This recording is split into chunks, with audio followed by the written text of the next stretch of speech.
ഇനിയിപ്പോൾ നമുക്ക് Google Pay, PhonePe, Tata Neu, credit എന്നിങ്ങനെയുള്ള മിക്ക പ്ലാറ്റ്ഫോമിലും നമുക്ക് സൗജന്യമായിട്ട് നമ്മുടെ ക്രെഡിറ്റ് സ്കോറും റിപ്പോർട്ടും കാര്യങ്ങളൊക്കെ എടുക്കുവാനായിട്ട് സാധിക്കും. ഗൂഗിൾ പേയിൽ ഇപ്പോൾ ക്രെഡിറ്റ് സ്കോർ ചെക്ക് ചെയ്ത് 796 കാണിക്കുന്നുണ്ട്. ഇനിയിപ്പോൾ ഗൂഗിൾ പേക്ക് പകരം ഫോൺ പേ നോക്കി അത് 807 ആയിട്ടാണ് കാണിക്കുന്നത്. ഇനിയിപ്പോൾ നേരെ പോയിട്ട് ടാറ്റ ന്യൂ ആപ്പ് എടുത്തു. ടാറ്റ ന്യൂ ആപ്പിൽ നോക്കിയപ്പോൾ അത് 861 കാണിക്കുന്നുണ്ട്. അപ്പോൾ പലർക്കും, സാധാരണ രീതിയിലുള്ള പലർക്കും ഒരു സംശയം ഉണ്ടാകും, ഇതിൽ ഏത് സ്കോറാണ് ശരി, ഏതായിരിക്കും ബാങ്ക് കൺസിഡർ ചെയ്യുന്നത്. നമുക്ക് ഇപ്പോഴും പല വീഡിയോയുടെയും താഴെ ഇത് ചോദിച്ചുകൊണ്ട് കമൻറ്റ് വരാറുണ്ട്, ഇങ്ങനെ പല സ്കോറാണ് കാണുന്നത്, എന്താണ് അതിൻ്റെ റീസൺ എന്ന് ചോദിച്ചുകൊണ്ട്. സോ അതിൻ്റെ ഉത്തരമാണ് ഇന്നത്തെ വീഡിയോയിൽ. എന്തുകൊണ്ടാണ് ഇങ്ങനെ ഓരോ പ്ലാറ്റ്ഫോമിലും ഡിഫറൻറ്റ് സ്കോർ വരുന്നത്, അതേപോലെ തന്നെ ഇതുമായി ബന്ധപ്പെട്ട് എന്തൊക്കെ കാര്യങ്ങളാണ് ശ്രദ്ധിക്കേണ്ടതെന്നും ഡീറ്റെയിൽ ആയിട്ട് നോക്കാം. Welcome to another video. വീഡിയോയിലേക്ക് കടക്കുന്ന മുമ്പ് വിവിധ ബാങ്ക് അക്കൗണ്ടുകളെ പറ്റിയും കാർഡുകളെ പറ്റിയും കൂടുതലായിട്ട് അറിയാനും അപ്ലൈ ചെയ്യാനും വിസിറ്റ് fino360.com, ആമസോൺ, ഫ്ലിപ്കാർട്ട് പോലുള്ള ഇ-കോമേഴ്സ് പ്ലാറ്റ്ഫോമുകളിൽ വരുന്ന ഓഫർ അപ്ഡേറ്റ് ടെലിഗ്രാമിൽ കിട്ടാനായിട്ട് ജോയിൻ എൻ്റെ offer Telegram channel. Financial news update മലയാളത്തിൽ എല്ലാ ദിവസവും ടെലിഗ്രാം ചാനലിൽ അപ്ഡേറ്റ് ആയിട്ട് ലഭിക്കാനായിട്ട് join money Malayalam Telegram channel, link in below. ആദ്യം തന്നെ മാറ്റേണ്ടത് ഒരു തെറ്റിദ്ധാരണയാണ്. പലരും ധരിച്ചു വെച്ചിരിക്കുന്നത് ഒരാൾക്കൊരു ക്രെഡിറ്റ് സ്കോർ മാത്രമേ ഉള്ളൂ എന്നാണ്. പക്ഷെ അങ്ങനെയല്ല. നമുക്ക് ഇന്ത്യയിൽ RBIയുടെ അണ്ടറിൽ വരുന്ന 4 ക്രെഡിറ്റ് ബ്യൂറോകളാണുള്ളത്. അതിൽ പ്രധാനപ്പെട്ട ഒരു ബ്യൂറോ ആണ് സിബിൽ എന്ന് പറയുന്നത്. സിബിൽ കൂടാതെ നമുക്ക് ഇന്ത്യയിൽ എക്സ്പീരിയൻ ഉണ്ട്, അതുപോലെ തന്നെ ഇക്വിഫാക്സ് ഉണ്ട്, അതുപോലെ തന്നെ ക്രിഫ് ഉണ്ട്. ഇങ്ങനെ 4 ബ്യൂറോകളാണുള്ളത്. വൈഡായിട്ട് ബാങ്കുകളും ധനകാര്യ സ്ഥാപനങ്ങളും ഉപയോഗിക്കുന്നത് സിബിലാണ്. അതുകൊണ്ടാണ് പലർക്കും ക്രെഡിറ്റ് സ്കോർ എന്ന് പറയുമ്പോൾ സിബിൽ സ്കോർ എന്ന രീതിയിൽ അവർ തിങ്ക് ചെയ്യുന്നത്. ഇപ്പോൾ നമ്മൾ UPIയുടെ കാര്യത്തിൽ വരുന്ന സമയത്ത് നമ്മൾ ഗൂഗിൾ പേ അല്ലെങ്കിൽ ഫോൺ പേ എന്നായിരിക്കും പറയുന്നത്. നമ്മളൊരു ഷോപ്പിൽ പോയിട്ട് UPI പേയ്മെൻറ്റ് ഉണ്ടോ എന്ന് ആയിരിക്കില്ല ചോദിക്കുന്നത്. നമ്മൾ പോയിട്ട് അവിടെ ഗൂഗിൾ പേ എടുക്കുമോ ചേട്ടാ അല്ലെങ്കിൽ ഫോൺ പേ എടുക്കുമോ എന്നായിരിക്കും. കാരണം കൂടുതൽ ആളുകളും പറയുന്നത് ആ 2 പ്ലാറ്റ്ഫോമുകളാണ്. ഇവിടെയും സെയിം സിറ്റുവേഷൻ ആണ്.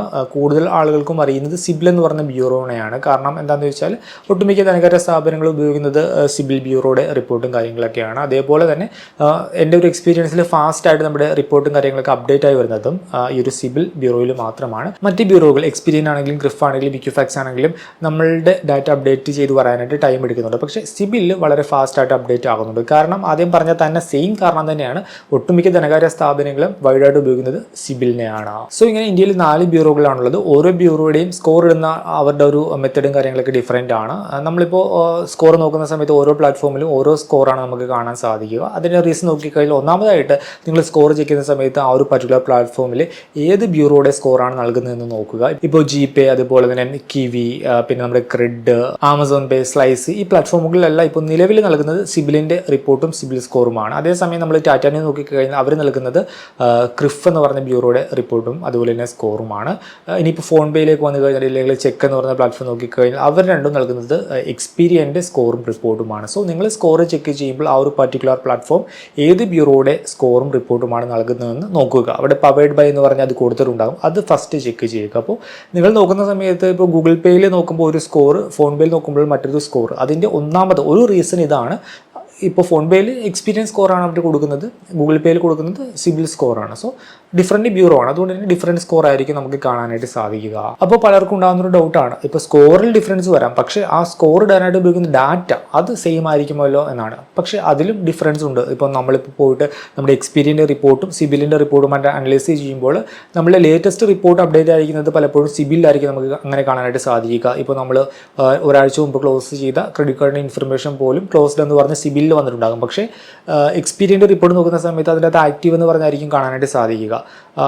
ഞാൻ ആദ്യം പറഞ്ഞ രീതിയിൽ എൻ്റെ ഒരു എക്സ്പീരിയൻസിൽ ഞാൻ നോക്കുന്ന സമയത്ത് സിബിലിൻ്റെ റിപ്പോർട്ടിലാണ് ഫാസ്റ്റായിട്ട് ഡാറ്റയും കാര്യങ്ങളൊക്കെ അപ്ഡേറ്റ് ആയി കിട്ടുന്നത്. സോ ഓരോ ബ്യൂറോയിലും നമ്മുടെ ഡാറ്റ അപ്ഡേറ്റ് ആകുന്ന ഒരു ടൈം ഫ്രീക്വൻസിയിൽ ഡിഫറൻസ് ഉണ്ട്. അപ്പോൾ ഡാറ്റയിലും ഡിഫറൻസ് നമുക്ക് കാണാനായിട്ട് സാധിക്കും. ടൈം എടുത്തായിരിക്കും മറ്റ് ബ്യൂറോയിൽ നമ്മളുടെ ഡാറ്റ അപ്ഡേറ്റ് ആയി വരുന്നത്. അതുകൊണ്ട് തന്നെ ഡാറ്റ സെയിം ആണെന്ന് പറയാനായിട്ട് സാധിക്കില്ല. ഓരോ ബ്യൂറോയുടെയും റിപ്പോർട്ട് എടുത്ത് സൂക്ഷിച്ച് നോക്കുന്ന സമയത്ത് ഡാറ്റയിൽ ഡിഫറൻസ് നമുക്ക് കാണാനായിട്ട് സാധിക്കും. ഇനിയിപ്പോൾ അപ്ഡേറ്റ് ആയിരിക്കുന്ന ഡാറ്റ സെയിം ആണെങ്കിൽ കൂടി സ്കോറിൽ നമുക്ക് ഡിഫറൻസ് കാണാനായിട്ട് സാധിക്കും. റീസൺ എന്താണെന്ന് വെച്ചാൽ ആദ്യം പറഞ്ഞ രീതിയിൽ ഓരോ ബ്യൂറോയും അവരുടെ ആ ഒരു സ്കോർ കാൽക്കുലേറ്റ് ചെയ്യുന്ന മെത്തേഡും കാര്യങ്ങളൊക്കെ ഡിഫറെൻ്റ് ആണ്. ഡാറ്റ സെയിം ആയിരിക്കാം. ഇപ്പോൾ എല്ലാവരും കൺസിഡർ ചെയ്യുന്ന ഡാറ്റ നോക്കിക്കഴിഞ്ഞാൽ ഒന്ന് ഡ്യൂ ഉണ്ടോ, ആ ഒരു ഡ്യൂ ഇൻഫർമേഷനും കാര്യങ്ങളൊക്കെ ആയിരിക്കാം. പിന്നെ വരുന്നത് ക്രെഡിറ്റ് മിക്സ് ആണ്, മറ്റൊന്ന് വരുന്നത് യൂട്ടിലൈസേഷൻ റേഷ്യോ ആണ്, പിന്നെ ക്രെഡിറ്റ് എൻക്വയറി, പിന്നെ നമ്മുടെ ക്രെഡിറ്റ് ഏജ്. ഇത്രയും ഫാക്ടേഴ്സാണ് എല്ലാ ബ്യൂറോയും കൺസിഡർ ചെയ്യുന്നത്. പക്ഷേ ഓരോ കാറ്റഗറിക്കുമ്പോൾ വെയിറ്റേജ് ഉണ്ടല്ലോ, അത് ഓരോ ബ്യൂറോയും നൽകുന്നത് ഡിഫറെൻ്റ് ആയിട്ടായിരിക്കും. സാധിക്കും. അതുകൊണ്ടാണ് ഇപ്പോൾ സിബിൽ സ്കോർ 790 ഒരു വ്യക്തിയാണ്, പക്ഷേ എക്സ്പീരിയൻസ് നോക്കുന്ന സമയത്ത് 810 ഉണ്ടാകും. അതേസമയം ആ ഒരു വ്യക്തി ഇപ്പോൾ ഇക്വിഫാക്സ് നോക്കുന്ന സമയത്ത് 860 ഉണ്ടാകും. അപ്പോൾ അങ്ങനെ ഡിഫറൻസ് വരാനുള്ള ഒരു കാരണം ഇതാണ്. ഇനിയിപ്പോൾ സെയിം ബ്യൂറോയുടെ റിപ്പോർട്ട് നൽകുന്ന പ്ലാറ്റ്ഫോംസിൽ നമ്മൾ സ്കോർ ചെയ്യുന്ന സമയത്ത് നമുക്ക് ഡിഫറൻസ് കാണാനായിട്ട് സാധിക്കും. അതിൻ്റെ റീസൺ നോക്കിക്കഴിഞ്ഞാൽ നമുക്ക് ഓരോ പ്ലാറ്റ്ഫോമിലും നമുക്ക് സൗജന്യമായിട്ട് നമ്മുടെ സ്കോറും റിപ്പോർട്ട് നൽകുന്നത് മാസത്തിൽ ഒരു തവണ മാത്രമാണ്. ഇല്ലെങ്കിൽ നമ്മൾ അവരുടെ പെയ്ഡ് സബ്സ്ക്രിപ്ഷൻ എടുക്കേണ്ടതായിട്ട് വരും. ഫ്രീ സബ്സ്ക്രിപ്ഷനിൽ നമുക്ക് എല്ലാ പ്ലാറ്റ്ഫോമും നമുക്ക് മാസത്തിൽ ഒരു തവണയാണ് റിഫ്രഷ് നമുക്ക് നൽകുന്നത്. ഇപ്പോൾ ഉദാഹരണമായിട്ട് നിങ്ങളുടെ സിബിൽ സ്കോർ ഗൂഗിൾ പേയിൽ ചെക്ക് ചെയ്തു, 15 ദിവസം മുമ്പാണ് ചെക്ക് ചെയ്തത്. അപ്പോൾ നിങ്ങൾക്ക് സ്കോർ കാണിച്ചത് 790 ആയിരിക്കാം. 15 ദിവസം മുമ്പ് ചെക്ക് ചെയ്തത് കൊണ്ട് തന്നെ ഇനി ആ ഒരു 30 ദിവസം കഴിഞ്ഞായിരിക്കും അടുത്ത റിഫ്രഷ് അവൈലബിൾ ആയിരിക്കുന്നത്. ആ സമയത്തായിരിക്കും നമുക്ക് ലേറ്റസ്റ്റ് റിപ്പോർട്ട് സ്കോറും ഫെച്ച് ചെയ്തെടുക്കാനായിട്ട് സാധിക്കുക. അപ്പോൾ നിങ്ങൾ 15 ദിവസം മുമ്പ് ചെക്ക് ചെയ്തപ്പോൾ 790 കാണിച്ചു.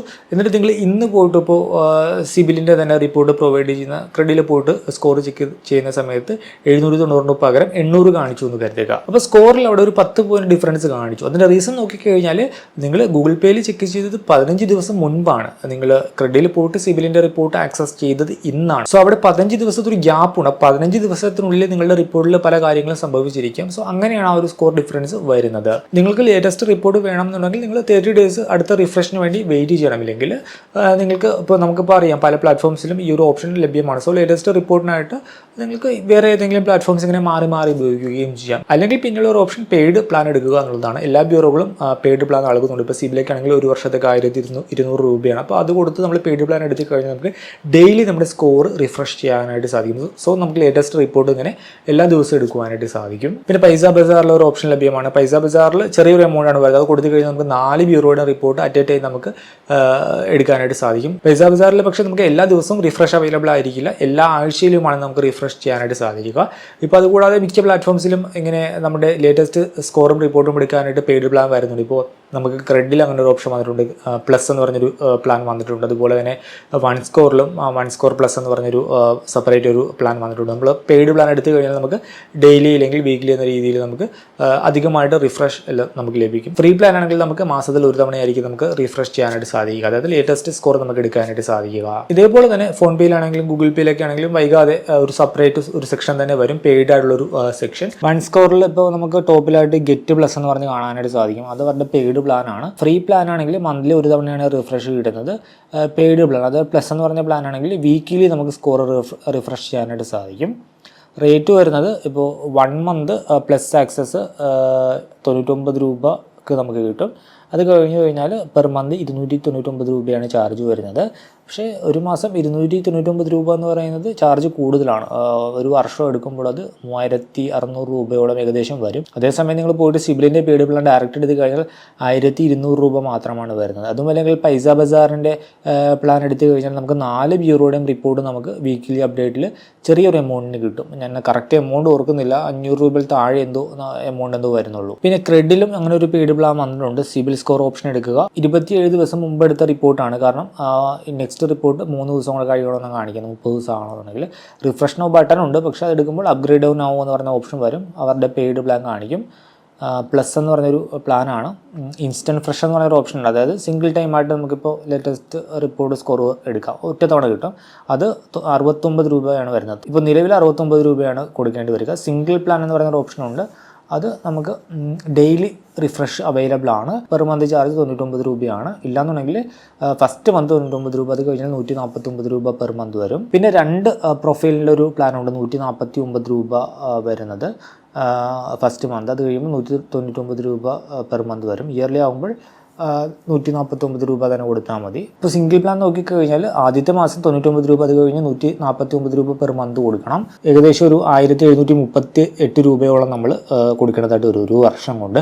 ഇനിയിപ്പോൾ നമ്മൾ ഒരു വർഷത്തേക്ക് ഒരുമിച്ച് എടുത്തു കഴിഞ്ഞാൽ 99 രൂപ വെച്ചാണ് ഒരു മാസം കൊടുക്കേണ്ടതായിട്ട് വരിക. അപ്പോൾ നമ്മൾ ഒരു 1188 രൂപ കൊടുക്കേണ്ടതായിട്ട് വരും. ആദ്യം പറഞ്ഞ പോലെ സിബിലിൻ്റെ ഡയറക്റ്റ് എടുത്തു കഴിഞ്ഞാൽ നമുക്ക് 1200 രൂപയാണ് ഒരു വർഷത്തേക്ക് വരികയുള്ളൂ. അല്ലെങ്കിൽ നമുക്ക് പൈസ ബസാറിൻ്റെ പ്ലാനാണ് കുറച്ചുകൂടെ റേറ്റ് കുറവായിട്ട് എനിക്ക് തോന്നുന്നത്. നമ്മുടെ ക്രെഡിറ്റ് സ്കോറും അതുപോലെ തന്നെ നമ്മുടെ ക്രെഡിറ്റ് റിപ്പോർട്ടും ആക്സസ് ചെയ്യാനായിട്ട് ഇങ്ങനെ വിവിധ പ്ലാറ്റ്ഫോമുകളിൽ ലഭ്യമായിട്ടുള്ള പെയ്ഡ് ഓപ്ഷൻസിനെ പറ്റി ഒരു കമ്പാരിസൺ വീഡിയോ വേണം എന്നുണ്ടെങ്കിൽ ജസ്റ്റ് ഒന്ന് കമൻറ്റ് ചെയ്യുക.